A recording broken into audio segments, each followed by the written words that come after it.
Кырымның ишгален нәтижесінде Украина иқтисади потенциалының бір қысмына ғайып етті. Шу жүмледен Қарадениздегі нефть-газ ятақларындан лиман инфратәркібінің бұйы қысымындан Мудафа санайы комплексінің девлет шіркетлерінден марым қалды. Мевзыны мұхберлеріміз девам етті.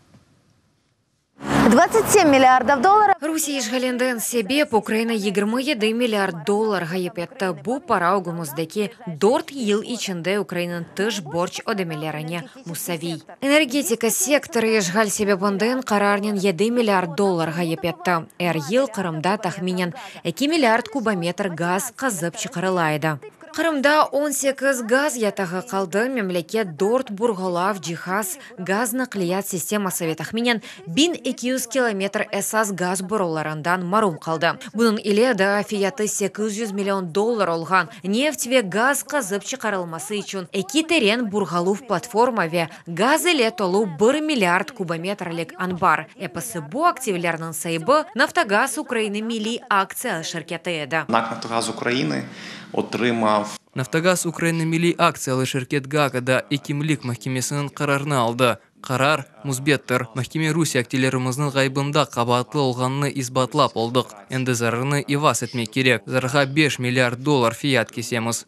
Почти 2 миллиарда долларов. Электроэнергетика саасында Украина тахминен 2 миллиард доллар ғайып етті. Қырымда 4 күнеш электрик станциясы ве Крым энерго шirketi қалды. Оның фияты 1 миллиард доллар. Украина 40-тан зияде заводны да ғайып етті. Оларның арасында Авропада ән бұйық титан диоксиды исесалжыларындан бірісі Қырым титаны Орджоникидзе адыны Ақяр Дениз заводы ве Дениз адлы химия пыжылығы шirketi. Сон кесінің аналыклары Русияда йоқ, шirket тез ялдаған кемелеріні ішлеп чықара. Шарапчылықта зарар көрді. Қырымда 25 бин гектардан зияде юзум бағлары қалды. Ярымадада 8 ірі шарапчылық шirketi çalışайды. 2013 сенесі олар бюджетке 1 миллиард гривна кетіреді.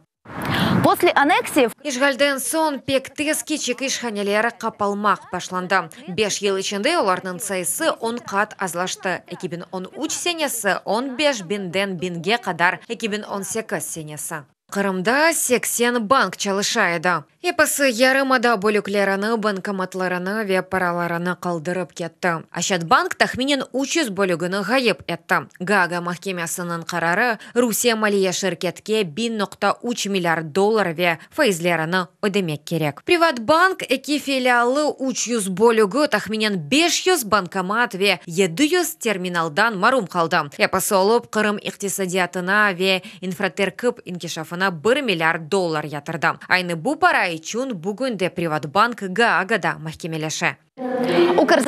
Укрзалізниця тахминен 650 километр демир yol тешемесіні ве 1,5 бин вагон ғайып етті. Әр ел ишгалден евел демир yol Қырымға нақылет овден 300 миллион гривнадан зияде қазанайды. 2013 сенесінің сонында Қырымда ән ирі мобиль алақа операторы МТС еді. Украинада есе бүгінде Vodafone. Оператор мобиль алақа қоланыжыларының арасындан зиядесіне қызмет етеді. Бұ 1,5 миллион қоланыжы. Шымды есе ярымадада шirketінің тахминен 300 çalışқан сим-картасы қалды. Операторның ғайыплары 1 миллион 200 бин қоланыжы. Киевстар 13 миллион долларлық течхизатларыны ғайып етті. LifeSell 900 бин абонент ве 500-ден зияде станция ғайып етті. Бұның нәтижесінде шirket йыллық келерлерінің 4%-ны ғайып етті. Чоқысы Украин шirketlері Русиянен халқара махкемелерді махкемелеші тезминат одеваны беклейлер. Бүгінде әнді Ашатбанк, Приватбанк ве Нафтогаз махкемелерді ютты. Русия есе тезминатыны одемеге ашақмай.